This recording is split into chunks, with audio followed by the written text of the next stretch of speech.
राधा राधा राधा राधा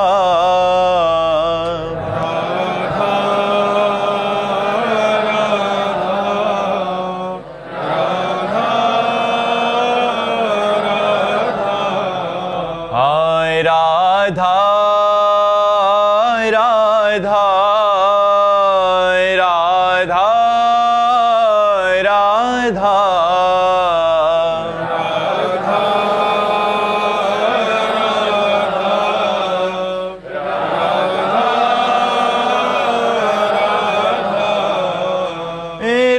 राधा राधा राधा राधा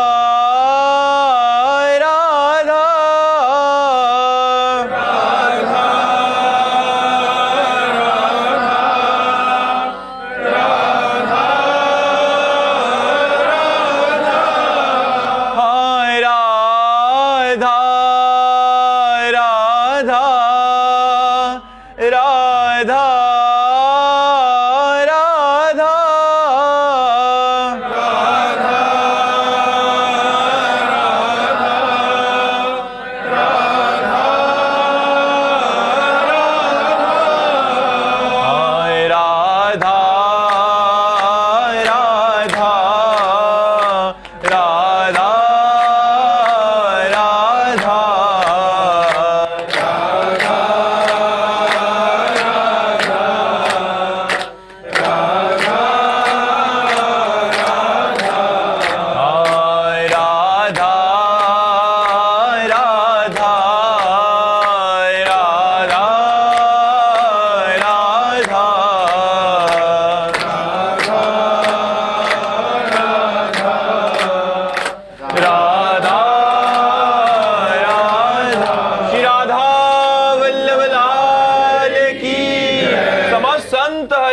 भक्तन की वृंदावन धाम की सतगुरुदेव भगवान की। मुंदड़ा जी चेन्नई से। राधे राधे महाराज जी। महाराज जी मैं ये पूछना चाहती हूँ कि सातों जन्म में मुझे जो अभी पति सेम वही मिल सकते हैं? नहीं, वो बहुत प्यार करते हैं महाराज। हाँ तो बहुत अच्छे हैं। नहीं मिल सकते, गारंटी से हम कह रहा हूं। ये कोई फिल्मी स्टेज थोड़ी है, ऐसा थोड़ी है ऐसा नहीं हो सकता। हाँ, एक उपाय हो सकता है, यदि आप भगवान की आराधना करें और भगवान से वर मांगे कि जो मेरे पति हैं ये 7 जन्म तक हमारे पति बने, और वो आशीष दे दे, वरदान दे दे, तो ये संभव हो सकता है, अन्यथा नहीं। क्योंकि दोनों के कर्म अलग अलग हैं, एक कर्म नहीं है दोनों का। दोनों के कर्म अलग अलग हैं, दोनों का प्रारब्ध अलग अलग है, दोनों के संचित अलग अलग हैं। तो इस जन्म में जो पति बना है वो अगले जन्म में पति बने या पुरुष बने बिल्कुल आवश्यक नहीं। जैसे हम एक घटना तुम्हें सुना रहे, एक की पत्नी बड़ी भक्त थी, वो पत्नी पर बहुत प्यार करते थे, पर पत्नी गुरुजी की आज्ञा से चलती थी, पर उनको संतों से कोई प्यार नहीं था, वो पत्नी से प्यार करते थे। तो एक दिन पत्नी ने बहुत प्रेम से उनसे कहा कि हमारी एक बात मानोगे, आप हमारे गुरुजी से दीक्षा ले लीजिए, क्योंकि हम दीक्षित हैं और आप दीक्षा नहीं लिए तो हमारा आपका प्रेम अधूरा। उन्होंने कहा ठीक है, बुलाओ गुरुजी को। गुरुजी को बुलाया और दीक्षा लेने के लिए गंगा स्नान करने के लिए चले। तो गांव के 2-4 लोग मिले, बोले आज ये धोती टांग के कहाँ जा रहे हो? बोले यार पत्नी कह रही दीक्षा ले लो, गुरुजी आ गए तो गंगा से। अरे, और वो धोती लेके वापस आ गए, बोले नहीं लेना मुझे दीक्षा। कालांतर में दोनों का शरीर छूटा। तो पति आसक्त होने के कारण उसका मोक्ष नहीं हुआ और वो राजा की राजकुमारी के रूप में जन्मे। ये पूर्व में गीता जी के महत्व में महिमा आती थी, उसमें दृष्टांत आता था, उसका है। और वो पत्नी के प्यार के कारण जहां वो राजकुमारी जन्मी, वही हथिनी से वो पुत्र के रूप में प्रकट हुआ, हाथी का शावक। अब जब वो नव युवक अवस्था में हाथी आया और श्रृंगार करके राज सवारी निकली और राजकुमारी सिंहासन पर आरूढ़, तो जे भी उसने देखा तो पूरी स्मृति जागृत हो गई कि ये तो मेरी पत्नी थी। अब ये राजकुमारी और मैं हाथी हूं, कैसे मिलन हो सकता है। वो चुपचाप सहता रहा क्योंकि कुछ अपनी बात व्यक्त नहीं कर सकता, हाथी रूप में है। अब राजा ने अपनी राजकुमारी का स्वयंवर रचा। जे ही स्वयंवर की घोषणा हुई तो उसने खाना पीना सब छोड़ दिया। वो बहुत ही सुशोभित हाथी के रूप में था। राजा को सूचना पहुंची, राजवैद्यों ने देखा, बोले कोई रोग नहीं। राजकुमारी विज्ञान संपन्न थी क्योंकि भजन करती थी। उसने कहा इसकी औषधि मेरे को पता है, मुझे एक बार इसके समीप जाने दो। नजदीक गई और कान में कहा था गुरुदेव को वरण कर लो। नहीं वरण किया ना तो हाथी की योनि को प्राप्त हुए। सकुचाओ मत, तुम्हारे गले में जयमाला डालूंगी। सकुचाओ मत, स्वयंवर में तुम शोभा के लिए खड़े किए जाओगे और मैं तुम्हारे ही गले में माला डालूंगी और इस जन्म में इतना भजन करूंगी कि आगे जन्म में हम फिर दोनों मिलेंगे। उसने ऐसा ही किया।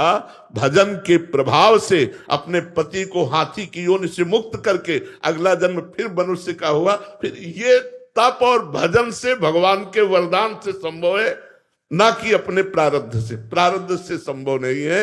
ये बड़ा विचित्र खेल संसार का, इसीलिए कि आज हम आप मिले, कोई भाई बनकर, कोई बहन बनकर, कोई माँ बनकर, कोई पिता बनकर, लेकिन कल हम सब अलग अलग होंगे।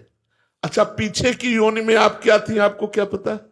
पीछे भी तो आपका परिवार रहा होगा, भले किसी योनि में हो, लेकिन आज पता है क्या? तो अगली योनि में पता नहीं चलेगा। ये तो गाने की बात अलग है, लेकिन रियल में ये बात रही है कि हम जिसको पत्नी माना वो 7 जन्म तक पत्नी बने, जिसको हमने पति माना वो 7 जन्म तक पति। तुम्हारे जी दोनों आपसे दीक्षा ले लें। हमने तो दीक्षा की बात न कहकर भगवान से वरदान की बात कही कि भगवान वरदान दे दे तो 7 जन्म क्या 700 जन्म तक, क्योंकि सृष्टि विधायक वही है। वो कलम चला दे कि ये जीवात्मा दोनों पति पत्नी के रूप में 1000 बार जन्मेंगे तो 1000 बार जन्मेंगे, वो दोनों पति पत्नी ही होंगे। भगवान के विधान के सिवा कोई दूसरा विधान नहीं। नितिन कुमार वर्मा जी दिल्ली से। राधा वल्लभ श्री हरिवंश महाराज जी। महाराज जी, गुरुदेव जब आपकी कृपा से सभी शिष्यों को समान शिक्षा मिलती है सत्संग या आपके सानिध्य से, तब भी परोक्ष में सब सफल क्यों नहीं हो पाते? क्या ये शिक्षा को पूर्ण संस्कार, कर्म या भगवत कृपा का भेद है? अपना प्रयास, शिष्य का अपना प्रयास। मंत्र कितना जपते हो, मंत्र जपते हुए कितनी सावधानी रखते हो, ये 2 बातें।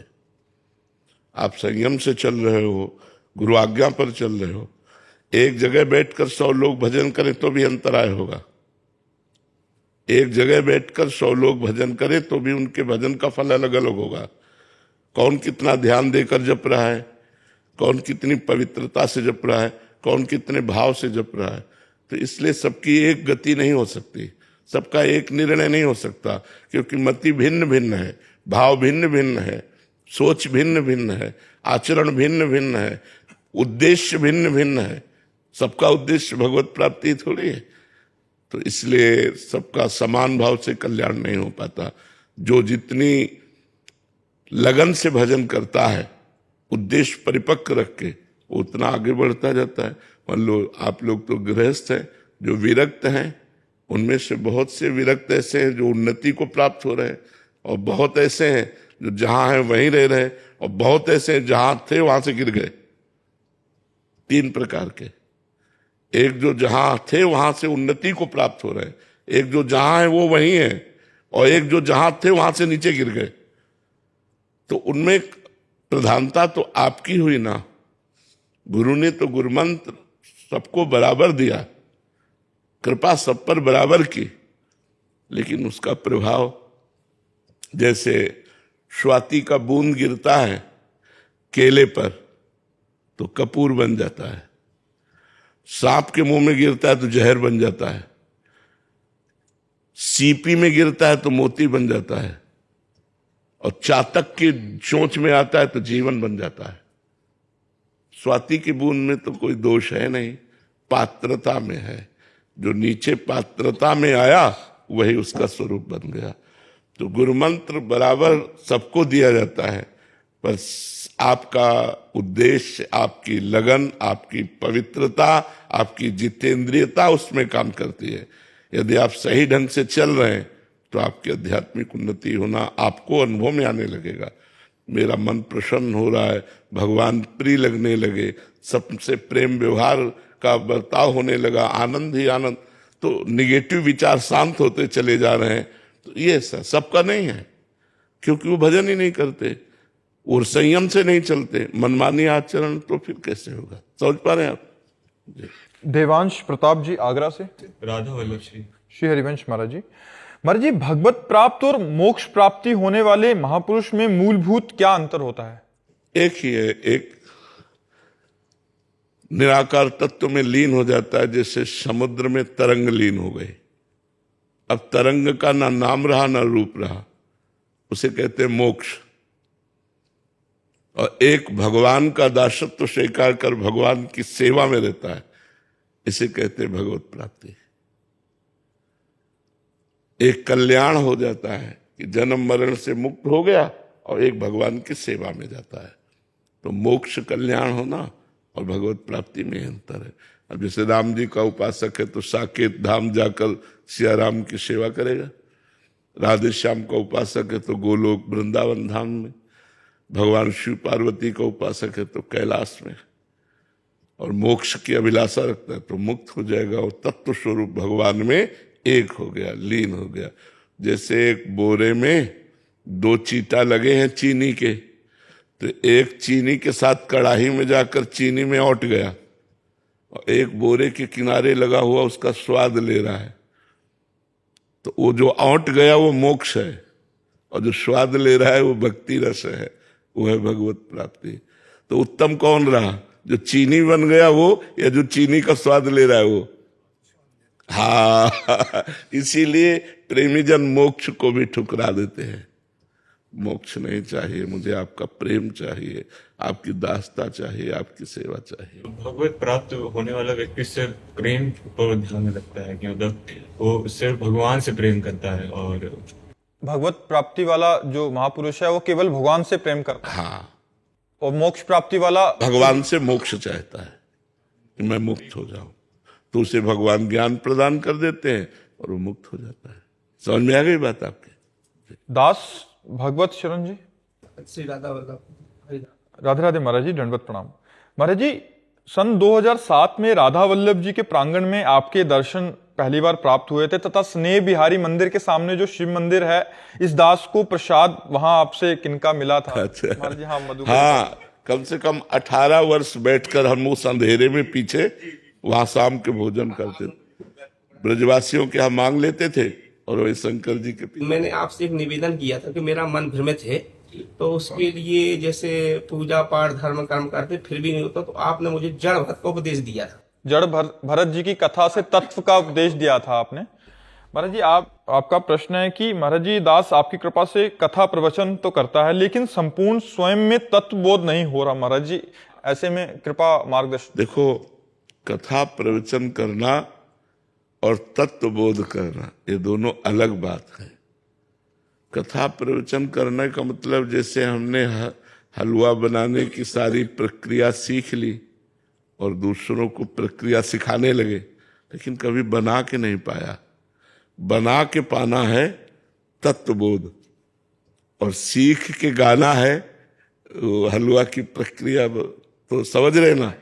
तो जब स्वयं की साधना करेंगे आप, तब स्वयं में अनुभव होगा। रात दिन भगवान का नाम जप करते हुए, निष्काम भाव से भगवान का चिंतन करते हुए, और भगवान की प्रसन्नता के लिए भगवान की कथा कहना।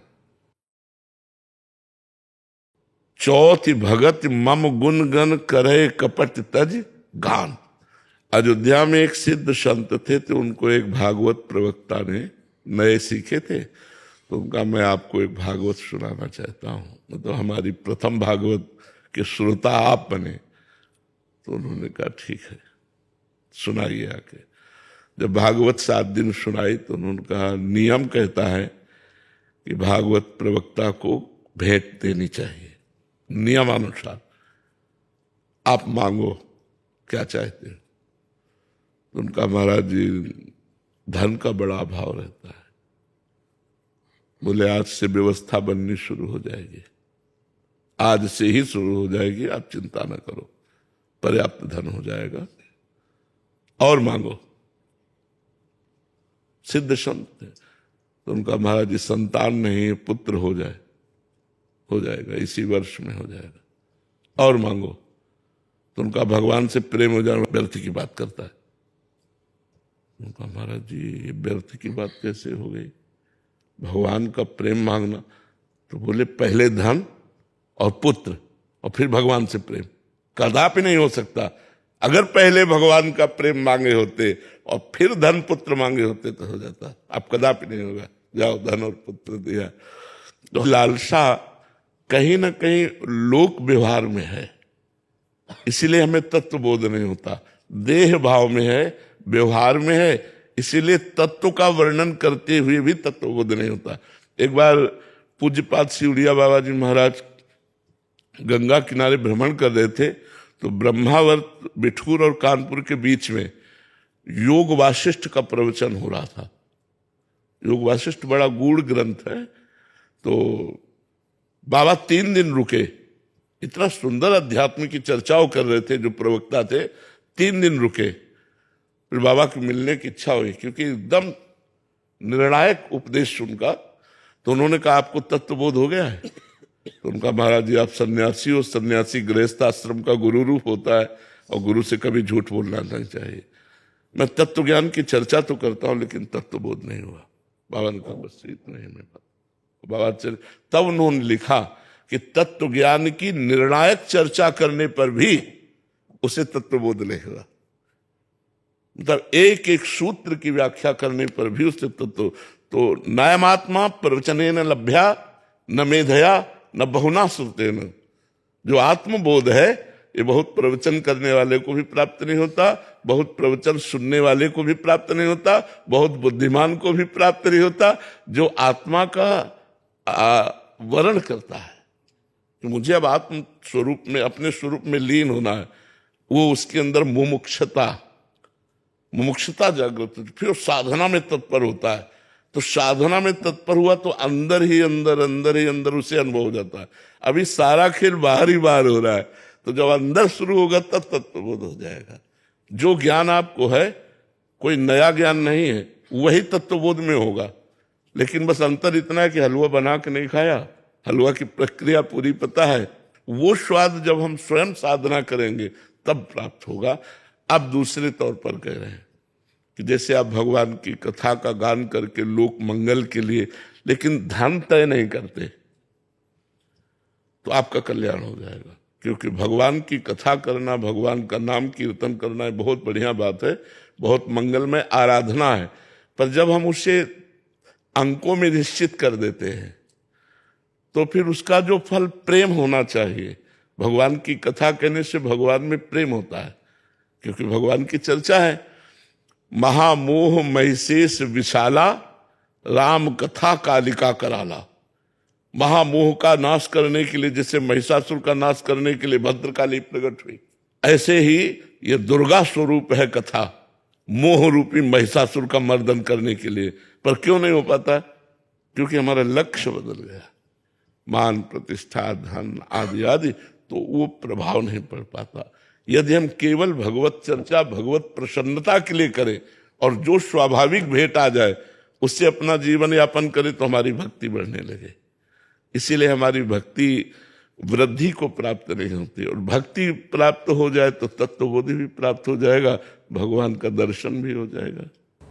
महाराज जी, आपने मुझे उपदेश यह दिया था, मुझे आज भी याद है कि अगर आप कुछ ज्ञान चाहते हो अथवा कुछ चाहते हो जीवन में तो कुछ बना रहे, उसके लिए संतों की चरण रज लीजिए। बिना महत पाद रजो विषय रहा बात है, रहु गणित तत्तपसा नयाति न चेजिया न निरपणात ग्रहद्वा। हाँ, बिना महत पाद रजो विषय को। तो मुझे आज भी याद है गुरु जी आपके प्रवचन, मैं उन्हीं को जो है कि साक्षात करके अच्छा हाँ बहुत गुरुजी आप कष्ट- इतना सुंदर मुझे उपदेश दिया, मैं बहुत परेशान हो गया था, मन अशांत हो गया था, लेकिन आपके 5 मिनट के प्रवचन में बहुत शांत हो गया।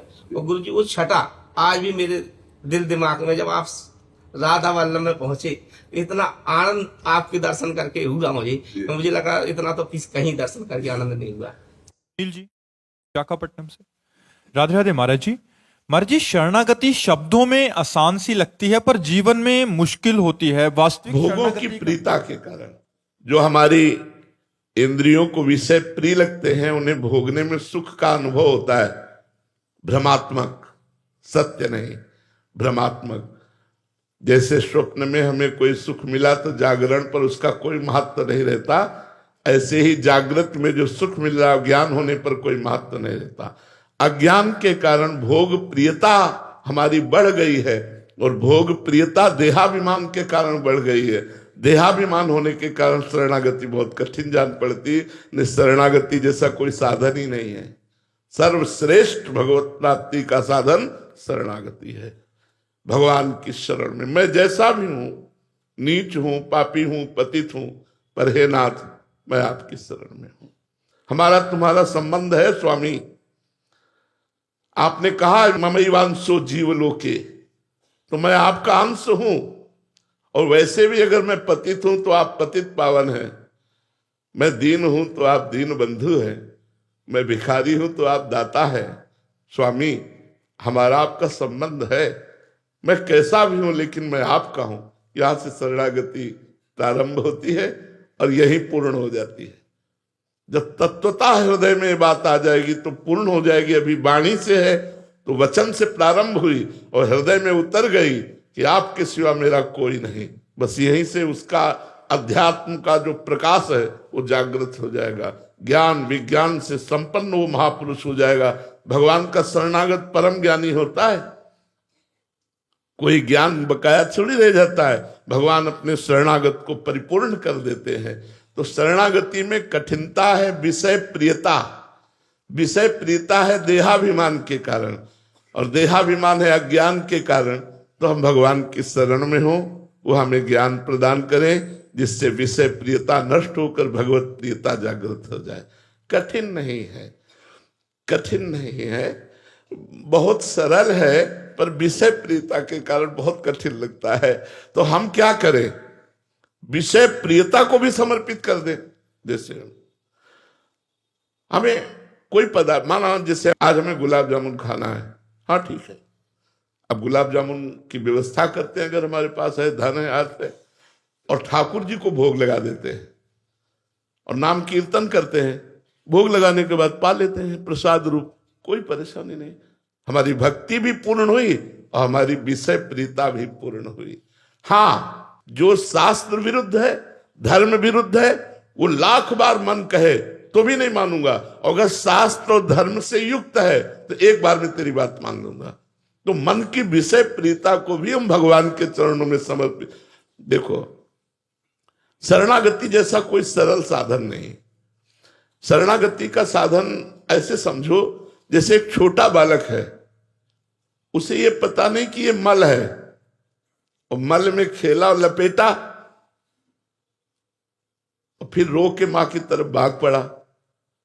तो मां ऐसा कहेगी क्या कि पहले इसे स्नान करवाओ, क्योंकि स्नान करवाने वाली वही है।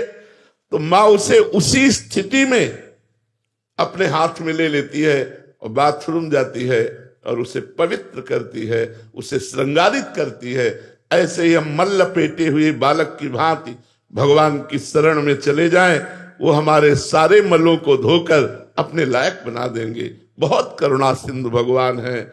जो नर होए चराचर द्रोही, आवे सभय शरण तक मोही। चराचर का द्रोह करने वाला पापी भी हो, अपिचेत सुदुराचारो भजते माम अनन्य भाग। साधुर्य समंतव्या सम्यक व्यवसिता हिस्सा। घोर पापी हो और भगवान की शरण में आ जाए तो कहते हैं उसे महात्मा मानो, क्योंकि मैं महात्मा बनाऊंगा। करो सत्य ते। हमारा इतिहास साक्षी है इस बात के लिए कि कितने वैश्यागामी, कितने चोर, कितने हिंसक लोग हमारे भगवान की शरण में सत्संग के प्रभाव से आए और महात्मा बन गए। महर्षि बन गए, ब्रह्म ऋषि बन गए, जगत पूज्य बन गए। जहां निंदनीय आचरण थे वहां वंदनीय बना दिया। ये हमारे भगवान की शरणागति है। कोटि विप्र बदला गए जाहू, आए शरण तजो नहीं ताहू। करोड़ों ब्राह्मण का मारने का वध हो, ब्रह्म ऋषियों का वध हो, और वो मेरी शरण में आ जाए तो भी मैं उसे नहीं त्यागता। हमारे भगवान के लिए शरणागति बहुत सरल साधन है। हम जैसे हैं, कामी है, क्रोधी है, लोभी है, विषयनाथ, मैं आपका हूं। बस अजात पक्षायु मातरम खगा, जैसे घोंसले में पंछी का बच्चा अभी पंख नहीं निकला, वो केवल माँ की बाट जो होता है, ऐसे हम केवल भगवान की कृपा की बाट जो है। नाथ मेरे में कोई साधन नहीं, केवल आपकी कृपा से मेरा उद्धार होगा। हे प्रभु मैं आपकी शरण में हूं। इससे बढ़िया साधन और क्या हो सकता है? शरणागति के लिए कोई नियम थोड़ी है। गंदा बच्चा अपने को साफ ही नहीं कर सकता। मां का कार्य है साफ करना, तो प्रभु मैं आ गया। हे पतित पावन, मैं पतित होकर आ गया, वो आप पावन कीजिए। बस केवल भगवान की शरण होने की बात है। वो सब ठीक कर लेंगे, पक्का ठीक कर लेंगे। उन्हीं के ठीक किए ही ठीक होता है। अपने कितना ठीक करेंगे, जितना ठीक करेंगे उतना और बिगड़ जाएगा, क्योंकि अहंकार हो जाएगा। ठीक तो भगवान से ही होते, तो हम भगवान की शरण में हो जाए। राम कुमार मिश्र जी। राधे राधे महाराज जी। महाराज जी, तुलसीदास जी महाराज जी ने कहा है कि एक घड़ी आधी में पुनियात, तुलसी संगत साधु की हरे कोटि अपराध। महाराज जी, इसका यथार्थ अर्थ अगर समझना। हाँ, जैसे एक घड़ी होती है 24 मिनट, आधी घड़ी होती है 12 मिनट, और पुनियाद 6 मिनट। अगर आप 6 मिनट साधु संग किए और आपने बात पकड़ ली, जैसे हम बोले कि आप कितने भी पतित हो, नीच हो, भगवान की शरण में हो जाओ, और आप स्वीकार कर लिए, तो जन्म जन्म की बिगड़ी बन गई आपकी। 6 मिनट तो बहुत हुए। वो पुनियाद में हम और पुनियाद कहते हैं। 3 मिनट और पुनियाद, 1.5 मिनट और पुनियाद।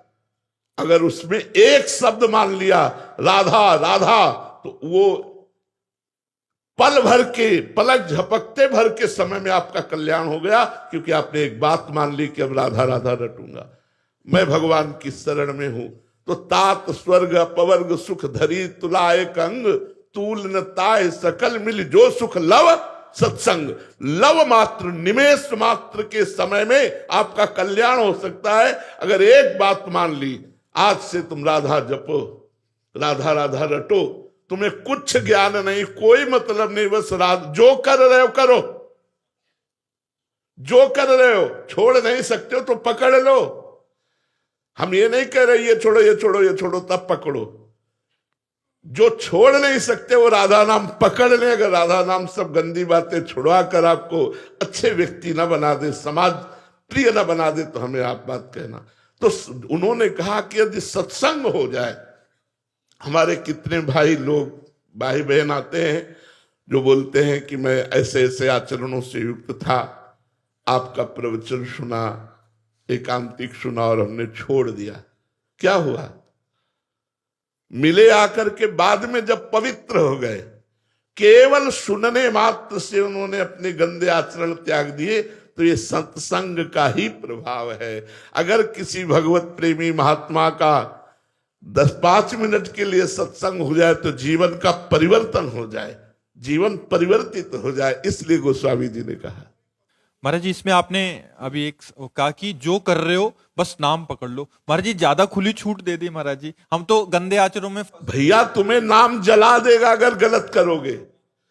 तुम्हारा हृदय इतना जलने लगेगा कि अपने आप कान पकड़ोगे बिना उपदेश के कि अगली बार से नहीं करूंगा, प्रभु मुझे क्षमा कर दो। जब नाम जप करोगे और गलत करोगे तो नाम जप इतना जला देगा तुम्हें, इतना अशांत कर देगा कि आपको एक बार बोलना पड़ेगा, आगे से नहीं करूंगा। तो ये नाम जप आपको खुद ठीक कर देगा। आप जप के तो देखो, आप करके तो देखो। सारा काम नाम कर दे, सब कुछ नाम। ए भाई, सब ज्ञान उदय हो जाता है। सब ज्ञान, सब वैराग्य, सब भक्ति। अगर हम में कमी है तो भगवान के भजन की कमी है। अगर हम नाम जप करेंगे, भजन करेंगे, सब पूर्ण हो जाएगा, सब सुख मिल जाएंगे। इह परलोक सकल सुख पावत, इस लोक में भी और परलोक में भी परम सुखी हो जाओगे और कोई पैसा नहीं लगता।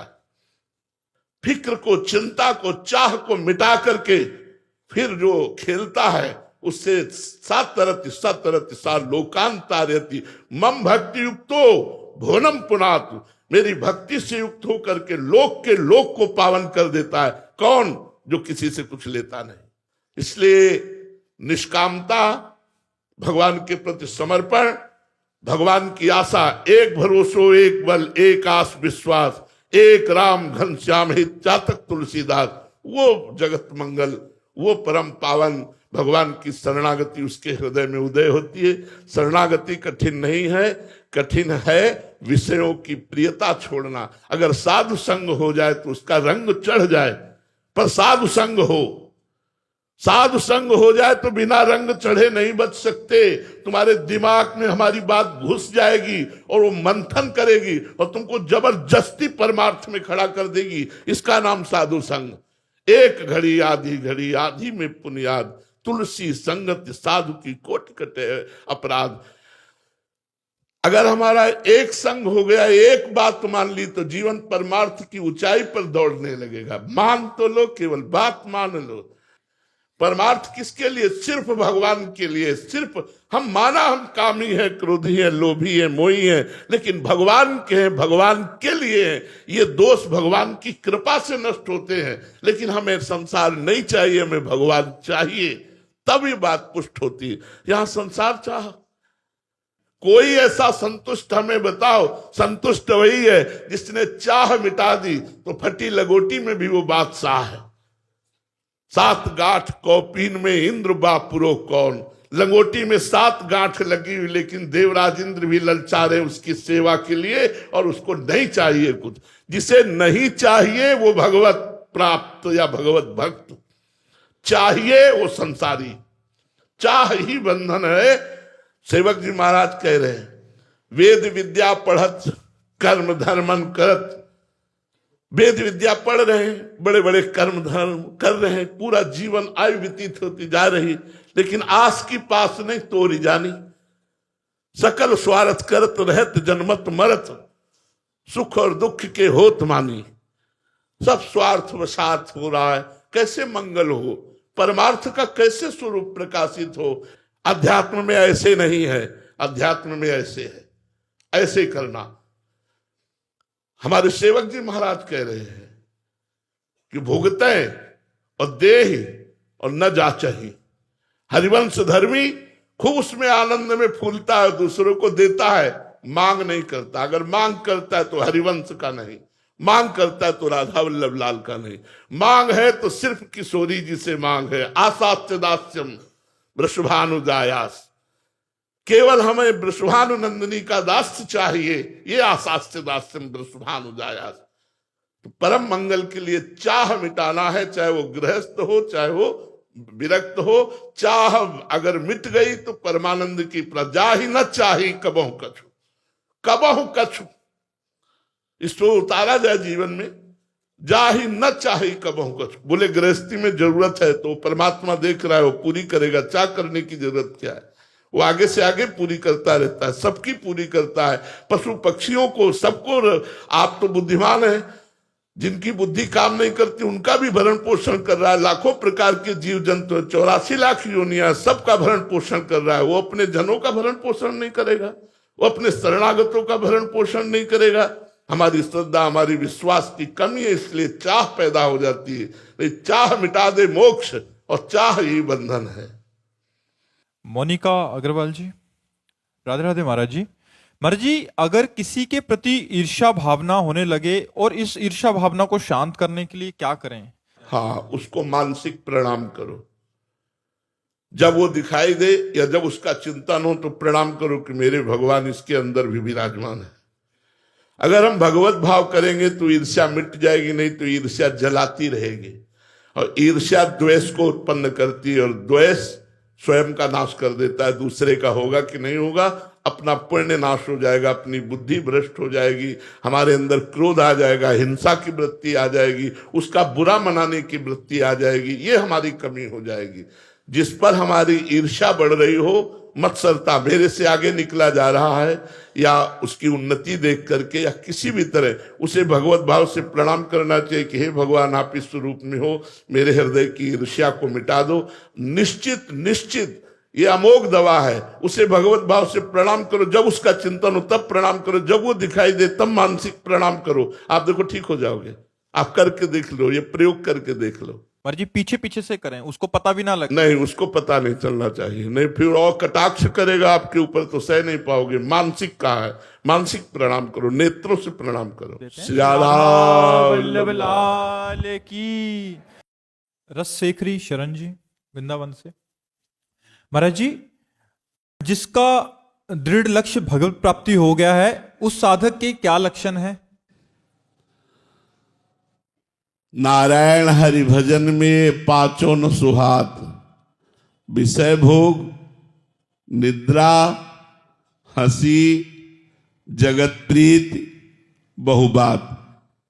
ये 5 पॉइंट बताए नारायण स्वामी ने कि जिसको भजन मार्ग में रुचि हो गई है, नारायण हरि भजन में, तो उसको 5 बातें अच्छी नहीं लगती। निद्रा, बहुत नींद लेना, हंसी मजाक करना, बहुत प्रपंच की घंटों खड़े बातें करना, बहुत स्वादिष्ट भोजन करना। नारायण हरि भजन में पांचों सुहाग, विषय भोग में सब आ जाता है। रसेंद्री का विषय भोग स्वादिष्ट भोजन, जनेन्द्री का विषय भोग शरीर भोग, नेत्रेंद्री का रूप, श्रवणेन्द्री के वचन, ऐसे ही त्वगेंद्री का स्पर्श आदि, तो ये सब विषय भोग के अंदर आते हैं। जिसकी भजन में रुचि हो जाती है उसे विषय भोग अच्छे नहीं लगते, नींद अच्छी नहीं लगती, हंसी मजाक अच्छा नहीं लगता। उसके हृदय में सुमिरन की इतनी तार बंध जाती कि उसे किसी से बात करना अच्छा नहीं लगता, और संसार के किसी भी से भी प्रेम करने की इच्छा नहीं होती। उसके अंदर हाय हाय मच जाती है। ब्रह्मादि के भोग सब विषम लागत ताई, नारायण ब्रज चंद की लगन लगी है जाए। जिसे भगवत प्राप्ति की लगन लग जाती है, उसको सब विषय भोग ब्रह्मा तक के उसे विश्वत लगते हैं। इसलिए ऐसा वैराग्य, ऐसी लगन लगाने के लिए हमें भगवान से प्रार्थना करनी चाहिए, खूब नाम जप करना चाहिए और गंदी बातों को छोड़ना चाहिए, जिससे हमारी ऐसी स्थिति आवे कि हम भगवान के लिए ब्रह्मलोक तक के भोगों का वैराग्य धारण करके उनके प्रेम में डूबे। महाराज जी, जो आपने बोला इसकी लालसा तो हो रही है कि ऐसी स्थिति हो, बट हम सब नए साधक हैं, तो मतलब अभी ऐसा लगता है कि सारे लक्षण तो बहुत दूर की बात। हाँ, नाम जप से आ जाएगा। जितना आप नाम जप करोगे, भगवान के नाम जप में अपार सामर्थ्य है। नाम जप के द्वारा आप पक्की बात समझ लो कि जो राम नहीं कह पाते थे, राम नहीं पुकार सकते थे, ऐसी स्थिति थी, वही ब्रह्म ऋषि हो गए। उल्टा नाम जपत जग जाना। नाम का ऐसा प्रभाव है कि अपार सामर्थ्य नाम में। यदि भगवान का नाम आप जपोगे तो जप कर देख लीजिए, आपके अंदर सुंदर ज्ञान, सुंदर वैराग्य, पवित्र बुद्धि, बड़ी निर्मलता आने लगेगी। भगवान का नाम संकीर्तनम यस्य सर्व पाप प्रणाशनम, सारे पापों को नष्ट कर देता है और हृदय में ज्ञान प्रकाशित कर देता है। तो संतों के प्रति कैसा भाव हो, क्या सावधानी रखें, या क्या हमारे लिए कुछ विशेष? भगवान श्री रघुनाथ जी कह रहे हैं, सातों समूह मोहि मैं जग देखा, मोते अधिक संत कर लेखा। मेरी 7वीं भक्ति है कि सबको भगवत स्वरूप देखे, लेकिन संतों को भगवान से भी बढ़कर देखे। मोते अधिक संत कर लेखा। तो हम भगवान से अधिक अगर ना भाव कर पाए तो भगवान के निज स्वरूप है, निज जन है, चाहे जैसी उनकी लीला हो बाहरी। कोई सतोगुणी लीला करते हैं, कोई रजोगुणी लीला करते हैं, कोई तमोगुणी लीला करते हैं। संतों की लीलाएं होती हैं, सब में हम निर्दोष भाव रखकर, भगवत भाव रखकर उनके चरणों की वंदना करें। इसी से हमारा परम मंगल होता है। मदन जी राजस्थान से। राधे राधे महाराज जी। महाराज जी, मनुष्य को मुक्ति व मोक्ष के लिए सन्यास ही आवश्यक है क्या? नहीं, सन्यास का तात्पर्य आप भेद से बोल रहे हैं इसलिए हम नहीं कह रहे हैं, लेकिन सन्यास की आवश्यकता है। सन्यास का तात्पर्य केवल वेश्य नहीं है। ये तो सर्वाणी कर्माणि मयि सन्न्यस्य मत्पराहा अनन्ये नैव योगेन माम ध्यायन्तु उपासते। भगवान करें ये माने जो तू सर्वाणी कर्माणि मयि सन्न्यस्य, जो अपने सारे कर्म मेरे को अर्पण कर देता है। न्यास माने होता त्यागना। मैं अपने समस्त कर्म को, समस्त अभिमान को, जो तन का अभिमान, जो धन का अभिमान, पद प्रतिष्ठा का अभिमान, ये सब भगवान के चरणों में अर्पित करता हूं। और निरंतर मेरा माम ध्यायन्तु उपासते, मेरा ध्यान और मेरी उपासना करता है। कैसे? अनन्य योग के द्वारा, अनन्य भाव से मेरा आश्रय लेकर माम ध्यायन्तु उपासते। तो भगवान ने कहा कि तेसा हम समुद्धरता मृत्यु संसार सागर, इस मृत्यु संसार सागर से मैं उसका उद्धार करता हूं। तो एक होता है विरक्ति मार्ग और एक होता है जिसे निवृत्ति मार्ग कहते हैं, और कहता है गृहस्थी मार्ग जिसे प्रवृत्ति मार्ग कहते हैं। यदि प्रवृत्ति मार्ग में अपने सारे कर्म कृष्णार्पणम वस्तु किए जाएं और उठते बैठते चलते फिरते भगवान का मंगल में नाम लिया जाए, तो आप जहां हो वहीं से आपका मोक्ष कल्याण हो जाएगा। क्योंकि भगवान के नाम जप से विवेक जागृत होगा, शुद्ध ज्ञान जागृत होगा, और ज्ञान से इंद्रिय और मन का संयमन होगा, और इंद्रिय और मन जहां शांत हुए तो स्वरूप का बोध हो जाएगा और मोक्ष को प्राप्त हो जाएगा। अगर वो मोक्ष नहीं चाहता तो भगवत प्रेम हो जाएगा, और मोक्ष को भी तिरस्कृत कर देने वाला सुख है भगवत प्रेम। जो भगवान के अनुराग में मस्त होकर भगवान की रूप माधुरी में रूप छके घूमत रहे, तन को तनिक न भान, नारायण दृग जल बहे, यह है प्रेम पहचान। अपने प्रीतम की रूप माधुरी में डूबा हुआ, उनका स्मरण करते हुए अश्रु प्रवाह करता हुआ गदगद कंठ रोमांचित, धन्य हो गया जीवन। सतरति सा लोकांतारयति, वो स्वयं तर जाता है, स्वयं तर जाता है और लोगों को तार देता है। वो गृहस्थ हो या विरक्त, विरक्त भेष लेकर धन की कामना करना, मान प्रतिष्ठा की चाह रखना, लोक व्यवहार में प्रवृत्त होकर के संसारिकता आ जाना, तो वो दुर्गति का कारण बनेगा। विरक्त होकर के वो सदगति को प्राप्त नहीं होगा। तो चाहे विरक्त हो चाहे गृहस्थ हो, दोनों को अपना सर्वस्व अहम भगवान के चरणों में, गुरुदेव के चरणों में समर्पित करना ही होगा। और कंचन कामिनी कीर्ति, इन तीनों से राग हटाना होगा, तभी वो भगवत प्राप्त होगा, चाहे गृहस्थ हो चाहे विरक्त हो। ये मार्ग है दो, लेकिन दोनों मार्गों की पूर्णता भगवत प्राप्ति से है, और दोनों मार्ग अधिकार रखते हैं भगवत प्राप्ति का। इसलिए प्रगट में सन्यास लेना आवश्यक नहीं है, अंतर से सन्यासी बन जाओ, अंदर से सर्व कर्म भगवान के चरणों में समर्पित कर दो, तो तुम मोक्ष को जीते जी प्राप्त कर लोगे, जिसे कहते जीवन मुक्त अवस्था। परमहंस श्री सुखदेव जी के गुरुदेव थे जनक जी महाराज। जनक जी के पास क्या नहीं था?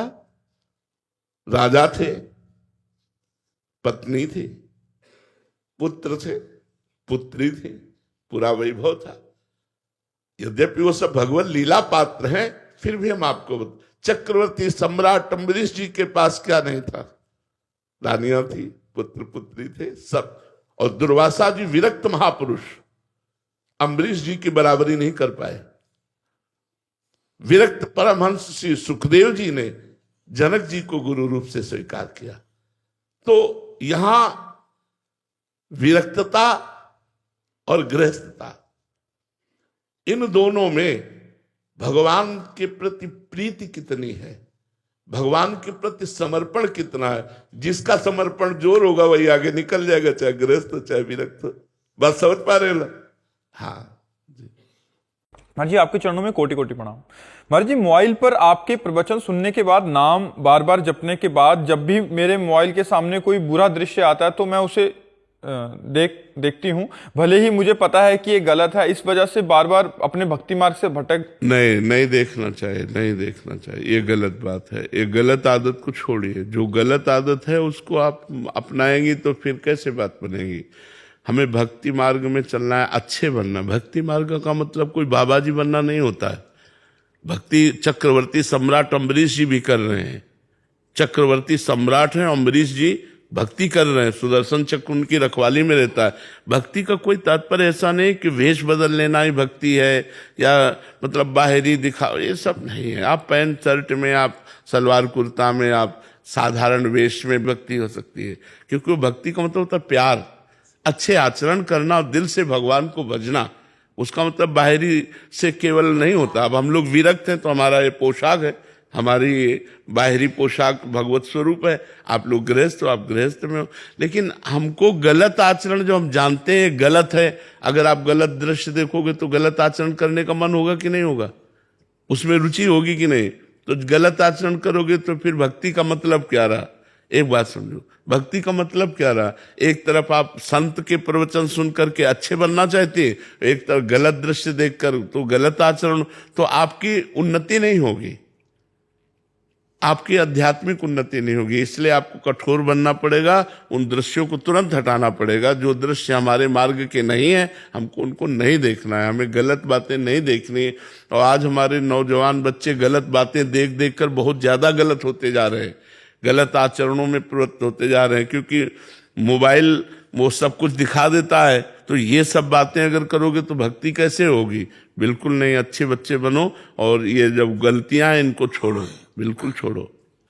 सचिन जी शिमला हिमाचल से, राधे राधे महाराज जी। महाराज जी, आपके चरणों में दंडवत प्रणाम। महाराज जी, भगवत मार्ग के पथिक को भगवत साक्षात्कार होने से पहले ऐसे कौन कौन से अनुभव या संकेत या भाव मिलते हैं जिससे पता चले कि वो सही मार्ग पर चल रहा है। काम आदि विकार निष्प्रभावित होने लगते हैं। जो पूरे त्रिभुवन को अधीन किए हुए है काम, भक्त के हृदय में वो स्फुरित होता है और नष्ट हो जाता है। जब काम का आकर्षण, परिवार के मोह का आकर्षण, धन की महत्व बुद्धि, मान प्रतिष्ठा, ये सब छूटने लगने लगे तो समझना चाहिए कि जो मैं नाम जप कर रहा हूं, जो भगवत कथा वार्ता सुन रहा हूं, सत्संग सुन रहा हूं, अध्यात्म में चल रहा हूं, उसका लाभ हमें मिल रहा है और हम उन्नति को प्राप्त हो रहे हैं। यदि विकार ग्रसित बुद्धि है, धन पर महत्व बुद्धि है, मान प्रतिष्ठा की चाह है, अभी भजन का रंग नहीं आया। भजन का रंग तभी माना जाता है जब इन विकारों पर विजय प्राप्त हो जाए। काम क्रोध मद मान न मोहा, लोभ न क्षोभ राग नहीं द्रोहा,